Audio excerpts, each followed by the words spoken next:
एक बार की बात है। एक गांव में नेहा नाम की लड़की अपने माता पिता के साथ रहा करती थी। नेहा के पिता एक आम किसान थे। इससे बस उनके घर का गुजारा ही चल रहा था। नेहा बड़ी हो गई थी, इसीलिए वो उसके लिए एक लड़का ढूंढ रहे थे। अजी, हमारी बेटी के रिश्ते के लिए तो हमें बहुत दिक्कत हो रही है। हम जिससे भी शादी करने की बात करते हैं वो दहेज मांगते हैं। ऐसे तो हम कभी भी अपनी बेटी की शादी नहीं करवा पाएंगे। कोई बात नहीं भाग्यवान, तुम चिंता मत करो। भगवान के घर देर है पर अंधेर नहीं। हमारी बेटी की किस्मत में भी कुछ अच्छा ही लिखा होगा। हाँ जी, वो तो है ही। अब भगवान ही सब भली करेगा। तभी वहां पर नेहा रसोई में कुछ चिली पटाटो बना रही होती है और वो चिली पटाटो बनाकर लेकर अपने माता पिता के पास आती है। माँ, पिताजी, लीजिए चिली पटाटो खा लीजिए। अरे वाह नेहा, तुम्हें कैसे पता चला कि आज हमारा तुम्हारे हाथों के चिली पटाटो खाने का मन था? माँ, मुझे सब पता रहता है। अब आप इन्हें खा लीजिए, नहीं तो ये ठंडे हो जाएंगे। उसके बाद रमेश और नीता दोनों बड़ी चाव से चिली पटाटो खाने लगते हैं। वाह बेटा, तुमने तो सच में कमाल कर दिया। तुम्हारे हाथ के बने चिल्ली पटाटो का कोई जवाब नहीं। ठीक है, आप दोनों चिली पटेटो खाइए, मैं बाहर बच्चों को भी चिली पटेटो खिलाकर आती हूँ। हाँ बेटा जा, तू चिली पटेटो बनाए और पड़ोस में बच्चों को ना बांटे। ऐसा तो हो ही नहीं सकता। दरअसल नेहा को बच्चे बहुत ही ज्यादा पसंद थे। नेहा अपने आसपास के सभी बच्चों को ट्यूशन पढ़ाया करती थी। उसे बच्चों से बहुत लगाव था। उसके हाथ की चिली पटेटो के चर्चे पूरे मोहल्ले में मशहूर थे। सभी को उसके हाथों की चिली पटेटो बहुत अच्छे लगते थे, इसीलिए वो जब भी बनाती तो बच्चों को जरूर खिलाया करती। फिर नेहा काफी सारे चिली पटेटो लेकर घर के बाहर चली जाती है और सभी बच्चों को बुलाकर लाती है। वाह दीदी वाह, आपके हाथ के चिली पटाटो खाकर तो मजा ही आ गया। हाँ दीदी, सच में ये तो बहुत ही टेस्टी है। हाँ दीदी, सच्ची। हाँ, शुक्रिया। मुझे खुशी है कि तुम सभी को ये पसंद आए हैं। उसके बाद सभी बच्चे कुछ चिली पटेटो लेकर अपने घर चले जाते हैं। तभी यश देखता है कि उसकी भांजी भी चिली पटेटो लेकर आई है। अरे पिंकी, तुम यहाँ चिली पटाटो कहाँ से लाई? मामा, हमारे पड़ोस में एक नेहा दीदी रहती है। वो हमें ट्यूशन पढ़ाती है। वो बहुत ही अच्छी है। वो बहुत ही टेस्टी चिली पटेटो बनाती है। आप भी खाकर देखिए। उसके बाद यश उन चिली पटेटो को खाता है। उसे चिली पटेटो बहुत ज्यादा टेस्टी लगते हैं। वाह पिंकी, तुमने तो सच कहा था। यह तो सच में बहुत टेस्टी है। मैंने आज तक इतना टेस्टी चिली पटाटो नहीं खाए। देखा, मैंने कहा था ना मामा, वो दीदी सच में बहुत अच्छी है। वो जितनी बार भी चिली पटेटो बनाती है तब सभी को फ्री में खिलाती है। उसके बाद जब यश वहां पर रहकर नेहा को देखता है तो उसे नेहा बहुत अच्छी लगती है। उसे नेहा का नेचर बहुत ही पसंद आता है। नेहा सच में बहुत अच्छी लड़की थी। उसके बाद यश फैसला करता है कि वो नेहा से शादी करेगा। फिर यश घर जाकर अपनी माँ को सारी बात बता देता है। अरे ठीक है बेटा, अगर तुझे वो लड़की इतनी ही पसंद है तो हम कुछ ही दिनों में उसके घर जाकर उसके माता पिता से बात कर लेते हैं। ठीक है माँ। उसके बाद यश और उसकी माँ कुछ ही दिनों बाद नेहा के घर पर रिश्ता लेकर जाते हैं और उन्हें सारी बात बता देते हैं। देखिए, लेकिन हम आपको एक बात बताना चाहते हैं। हाँ जी, आप बेझिझक बताइए। दरअसल बात यह है कि हम दहेज नहीं दे सकते। अजीब, बस इतनी सी बात। देखिए, दहेज लेना वैसे भी गलत है। हमें तो बस अच्छी सी लड़की चाहिए। हमें दहेज की कोई जरूरत नहीं है। नेहा बहुत ही प्यारी है। अरे बहुत प्यारी बिटिया है ये। इन दोनों की जोड़ी खूब जमेगी। जी। उसके बाद नेहा के माता पिता भी इस रिश्ते के लिए मान जाते हैं, क्योंकि उन्हें नेहा के रिश्ते के लिए बहुत सारी मुसीबतें हो रही थी। हर कोई उनसे दहेज के बारे में ही बात कर रहा था। वहीं दूसरी तरफ यश और उसकी माँ ने दहेज लेने से बिल्कुल मना कर दिया था। इसीलिए रमेश और नीता इस रिश्ते के लिए खुशी खुशी मान जाते हैं।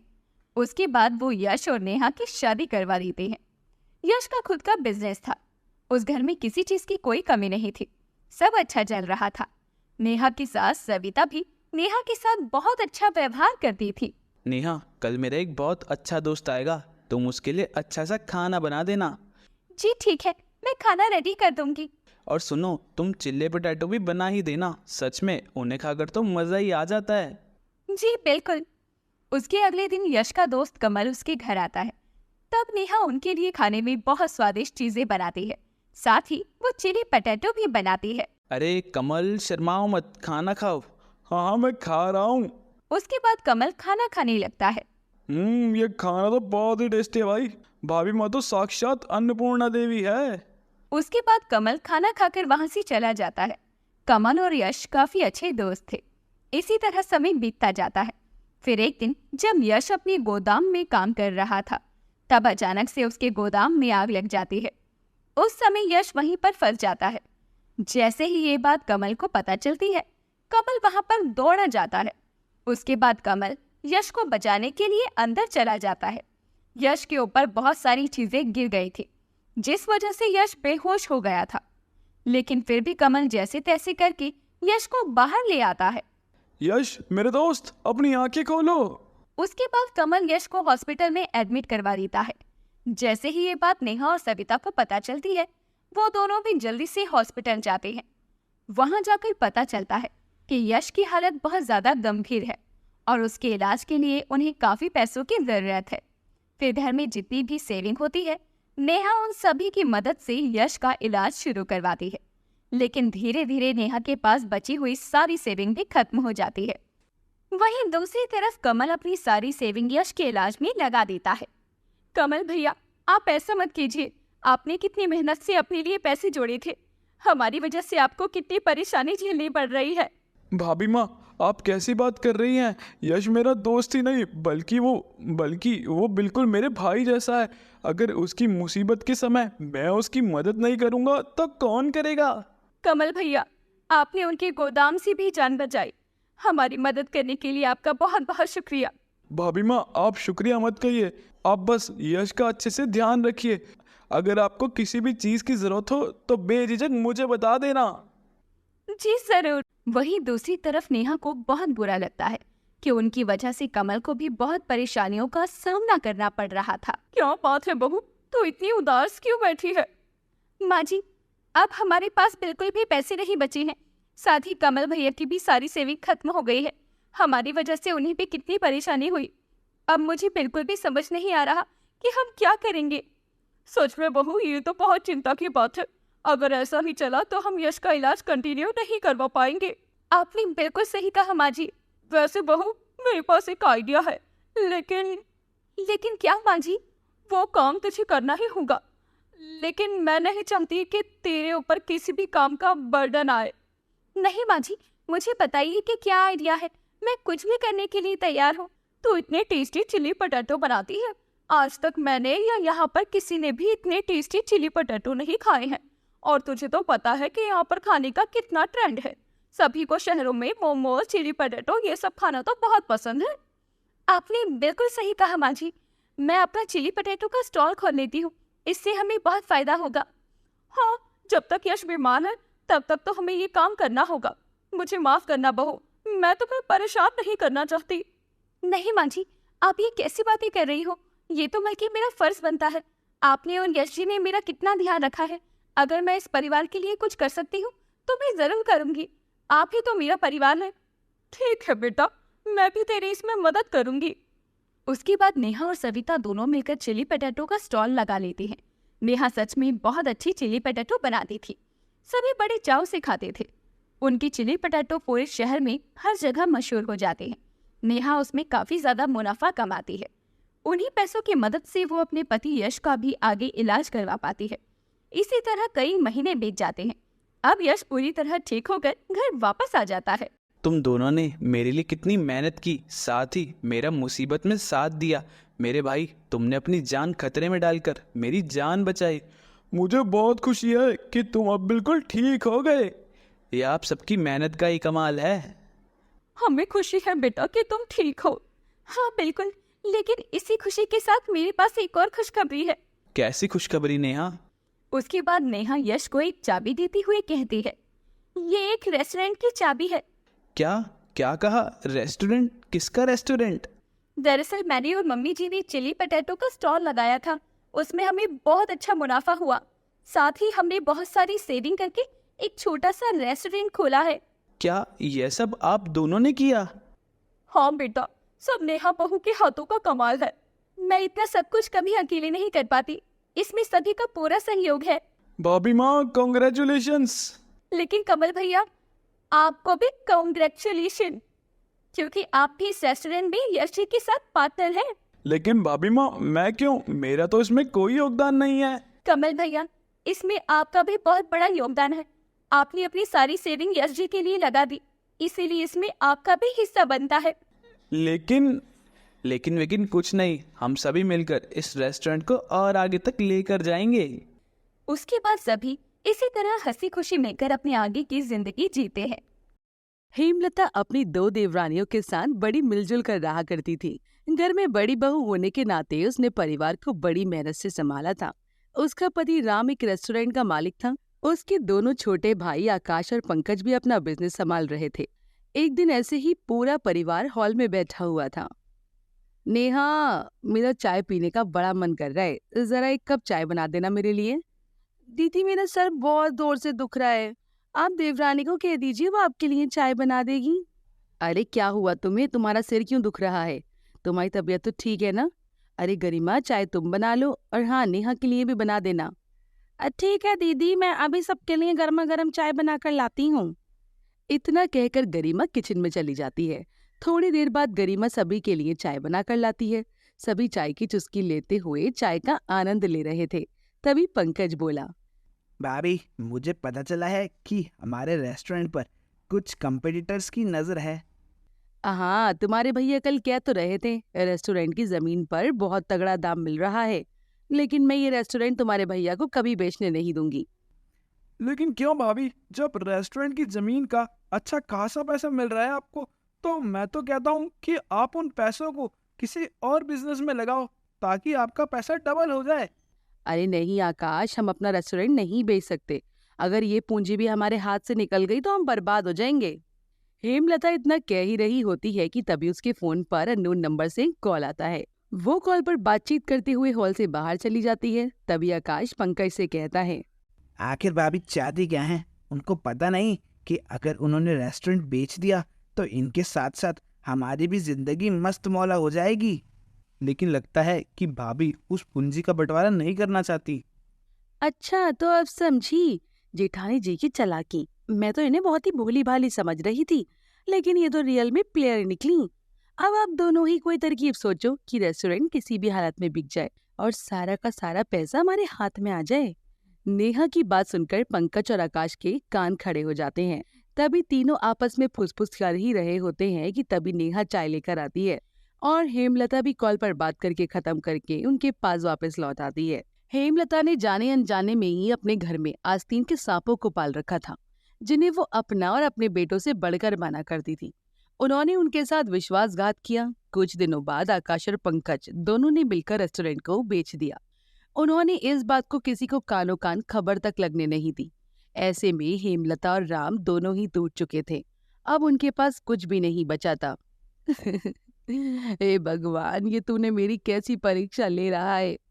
मैं जिस ख्वाब से हमेशा डरती रही, तूने उस डर को मेरे सामने लाकर खड़ा कर दिया। जिन परिवार वालों पर मैंने इतना भरोसा किया, उन्हीं परिवार वालों ने मेरे साथ ऐसा विश्वासघात किया।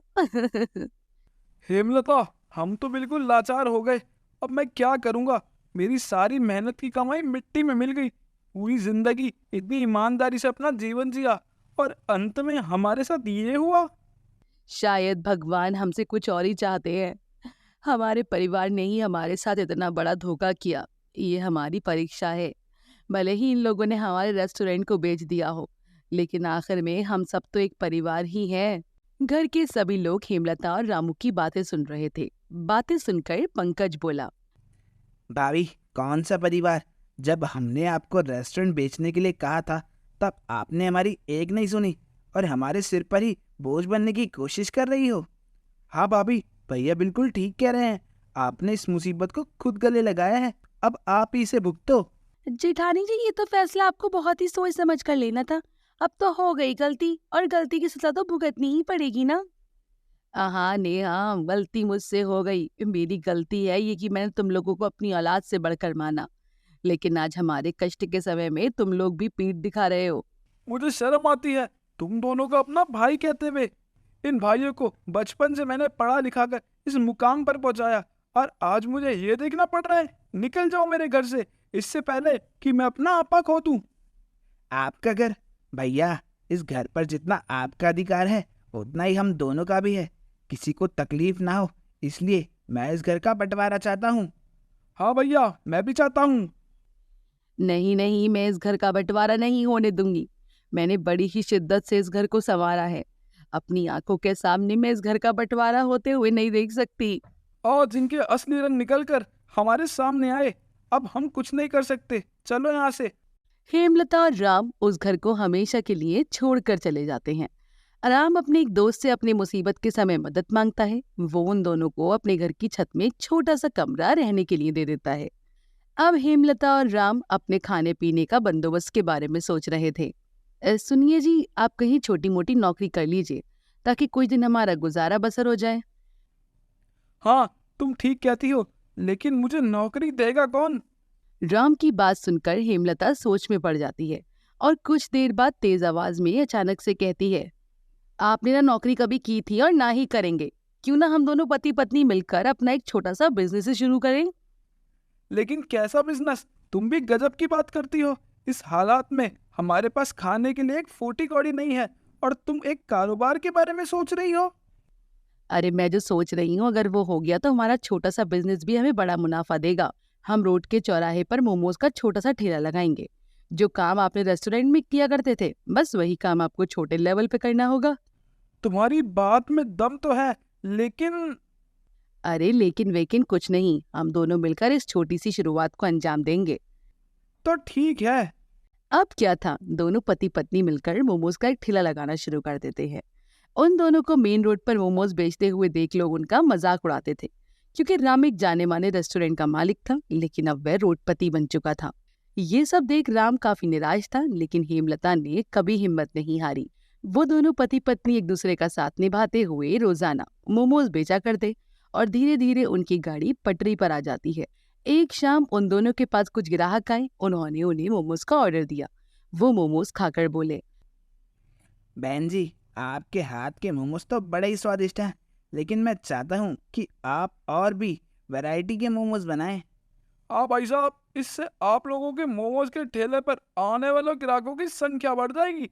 बाकी आप दोनों के हाथ में ना जादू है, जादू। बहुत बढ़िया स्वाद है, बहुत बढ़िया। आप दोनों पति पत्नी के बारे में मैंने सुना था कि किन किन परिस्थितियों से आपको गुजरना पड़ा, कैसे आपके घर वालों ने ही आपका साथ नहीं दिया, लेकिन फिर भी आप लोगों ने हार नहीं मानी और एक कारोबार शुरू किया। मैं आपकी हिम्मत की दाद देता हूँ। ग्राहकों की बात सुनकर उन दोनों के मन में जो जोश भर आता है, वो दोनों कड़ी मेहनत करके खूब पैसा कमाते। धीरे धीरे उन्होंने अपनी एक छोटी सी दुकान खोली, जिसमें काफी तादाद में ग्राहक आने लगे। लेकिन फिर भी उन्होंने अपना पुराना ठेला वहां से नहीं हटाया, और समय के साथ साथ उनकी उन्नति बढ़ती चली गई। अब राम ने दोबारा से अपने पुराने रेस्टोरेंट को अपने दम पर खरीद लिया। रेस्टोरेंट दोबारा से ओपन हुआ और धड़ल्ले से चला। लेकिन उन दोनों ने फिर भी अपने मोमोज के ठेले को अपने से दूर नहीं किया, बल्कि रेस्टोरेंट के सामने ही उन्होंने अपने ठेले को चलाया। लखपति होने के बावजूद वो दोनों पति पत्नी मिलजुल कर इस ठेले पर मोमोज बेचा करते थे।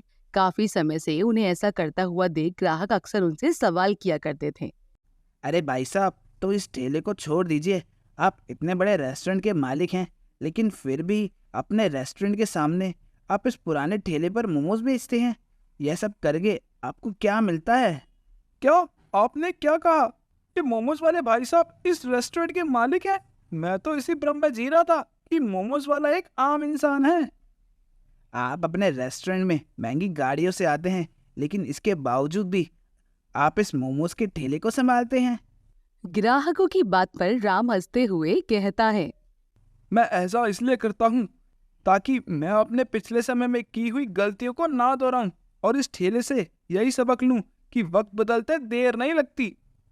हाँ भाई साहब, हमारे बुरे वक्त में कोई हमारे साथ न खड़ा था, लेकिन इस मोमोज के ठेले ने हमें फिर से एक बार धन धान्य से भर दिया। अरे अब आप ही बताइए, भला हम इस ठेले को ऐसे कैसे छोड़ दें? मोमोज बेचने से मेरी इज्जत कम नहीं होती, बल्कि मुझे ऐसा लगता है कि मोमोज बेचना ही मेरा कारोबार है।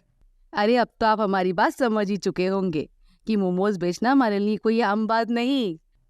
हाँ बहन, मैं आपकी बात तो समझ गया। भगवान आप दोनों को इसी तरह खुश रखे। हेमलता और राम की समझदारी से उन्होंने अपनी कठिन परिस्थितियों को मुंह तोड़ जवाब दिया और मोमोज का ठेला लगाकर ये साबित कर दिया कि कोई भी कम छोटा या बड़ा नहीं होता।